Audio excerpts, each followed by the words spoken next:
Então a história é longa, né? Não, porque Rio Macapá Santarém é longa. Não, é muito longa, né? muito É a longa. vida toda, praticamente. Aham. Não, Macapá, eu fui para Macapá por causa do Exército. Então, houve a oportunidade de eu ocupar, né, uma vaga de tenente, de oficial de intendência no batalhão que existe lá em Macapá. E nós viemos, eu já era casado, então, em 2001. Caraca. E o Lucas, meu filho primogênito, era recém-nascido. Ele nasceu em novembro de 2000 e em março de 2001 eu vim para Macapá. Eu fui para Macapá, fui, né, para Macapá. Passamos lá 18 anos. E nesse período, né, aconteceram muitas coisas na nossa vida. Eu completei o meu tempo no Exército, porque eu era oficial temporário, então tem um limite de tempo para ficar, foram 6 anos. Então, em 2006, acabou o meu tempo no Exército Brasileiro.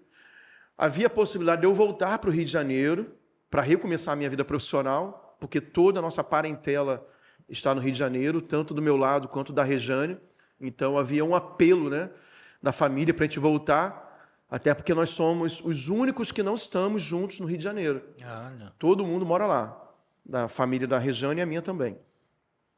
Mas a gente tinha, mesmo eu vindo, quando eu fui para Macapá, mesmo tendo sido pelo Exército, a gente tinha uma palavra de Deus, confirmando a nossa ida. E quando terminou o tempo no Exército, a possibilidade de voltar para o Rio, a gente não tinha uma palavra de volta, nem de término do nosso tempo em Macapá. Então a gente ficou esperando Deus falar, Deus não falou. Então eu pensei assim, como Deus não falou, permanece a primeira palavra. Exatamente. E foi incrível que Deus abriu muitas portas. Eu tinha um certo temor de conseguir manter a minha família num padrão, né, de qualidade fora do Exército, que era um salário bom, né? Então tinha certos confortos que o Exército nos proporcionava, de benefícios também de salário. E eu falei, meu Deus, como eu vou recomeçar minha vida profissional com um currículo só do Exército, né, que não valia nada, né, para fora, e conseguir manter bem minha família. E foi incrível que Deus rapidamente foi abrindo portas e eu tive que trabalhar muito. Trabalhei muito nesse período, vários empregos, corri atrás, fiz a minha parte, mas Deus abriu muita porta. E paralelamente a isso, eu estava muito envolvido na Igreja da Paz. Então, eu já era líder de célula, eu acho que eu já era supervisor de setor, de área nesse momento de transição. E, simultaneamente, a minha vida profissional com a minha vida ministerial cresceram muito. As duas cresceram muito. Cresceram tanto que chegou num ponto que não havia mais como conciliar as duas. Aí que veio a encruzilhada, um ponto de inflexão, né, chave na minha vida, que a nossa liderança, que é o pastor, já era o pastor Luiz naquela época, que é o nosso pastor agora em Santarém, me fez a proposta de eu me tornar um pastor tempo integral. Então, eu já estava num nível assim, ministerial na igreja, na nossa visão de células, né, para me tornar um pastor. Já estava assim, no nível dos pastores, em número de células, de responsabilidade na igreja, mas eu tinha meu trabalho secular. E o senhor não foi para a Igreja da Paz, né, quando chegou lá, né? Eu demorei um ano. Demorou um ano aí que foi para a Igreja da Paz. Demorei um ano. Na verdade, eu fiquei ligado à igreja que eu fazia parte no Rio de Janeiro e eu visitava as igrejas de Macapá.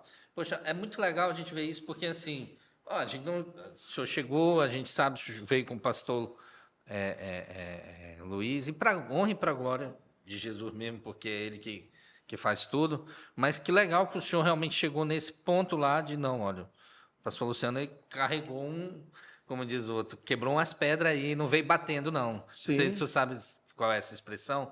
Não veio batendo, é quando o caminhão vem, aí ele não tem nada atrás, aí só está... Sim.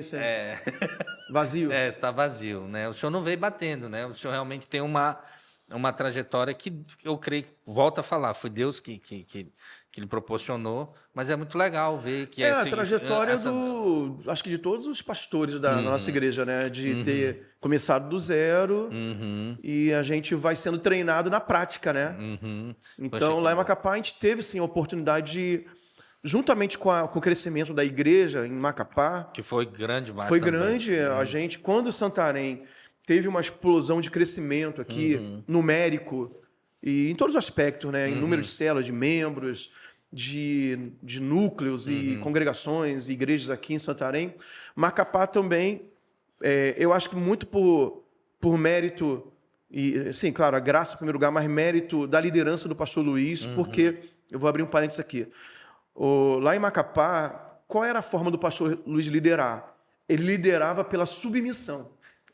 É mesmo. Então, ele é muito submisso. Ele é um líder muito submisso aos líderes dele. Sim. Então, o que ele fazia para liderar Macapá?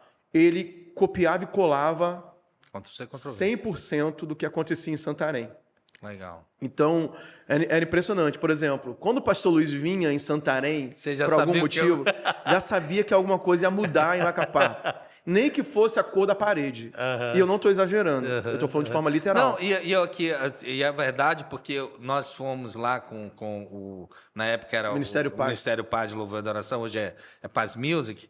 E eu fui com uma equipe em 2009, agosto de 2009, congresso. Eu entrei na Igreja da Paz de Macapá e falei, eu estou em Santarém. Eu estou em Santarém. E tinha 3 anos que o pastor Luiz tinha chegado. Exatamente. Era bem recente. E já estava no novo prédio, né? Não, naquela. Não, estavam já, mas já tinha o terreno, estava no projeto. 2009 eu lembro que tinha já alguma coisa. Acho que ele estava se preparando para isso. Se preparando para alguma coisa. Porque já estava assim, super crescendo. Eu lembro, o pastor Geraldo falava muito, mencionava muito isso. E havia um reconhecimento geral daqui, da classe eclesiástica do que estava acontecendo da em paz, Macapá. do que estava acontecendo em Macapá. E foi assim né? mesmo. E é interessante, aqui também, a gente, na verdade, pastor Luiz, o senhor está convidado Ele para está na nossa lista. Está na nossa lista para esse ano. Desse mês, né? Desse mês. Desse né? mês. Tudo certo, nós queremos ouvi-lo, mas a pastora Rebeca, ela em conversa que nós já tivemos, ela falando assim, que é incrível como o pastor Luiz tem essa graça. E eu acho que é uma graça mesmo de submeter e dizer, não, eu quero... E é como Deus tem usado ele, para a glória de Jesus. Então, assim, nesse e aí período... o senhor se tornou tempo integral. Nesse período que a igreja cresceu, a gente cresceu muito, a gente cresceu... assim, eu e a Rejane, né, na nossa liderança com as células, a gente disparou no crescimento, né, de uma forma assim, muito surreal, assim, que a gente tem certeza absoluta que não era capacidade nossa, até porque, engraçado, eu não tinha tempo para me dedicar de forma proporcional ao crescimento que a gente estava tendo, não era proporcional ao meu envolvimento no trabalho da obra, embora eu estava dando 100% de mim, mas o meu 100% não era o suficiente para acarretar num crescimento tão grande como houve. Então foi pura graça. Foi pura graça. Assim, foi um tempo de Deus. Que legal. Para a nossa vida e para a igreja, né? Porque isso também ajudou no crescimento da igreja. E foi nesse período de 2010 que o pastor Luiz... Na verdade, começou isso em 2009, né? A proposta do pastor. Só que eu tinha que fazer um processo... De transição. Né? Primeiro porque a igreja, o pastor Luiz foi muito sábio nisso. Ele falou assim, a igreja não tem condições de suprir, assim, não que eu ganhasse muito, não.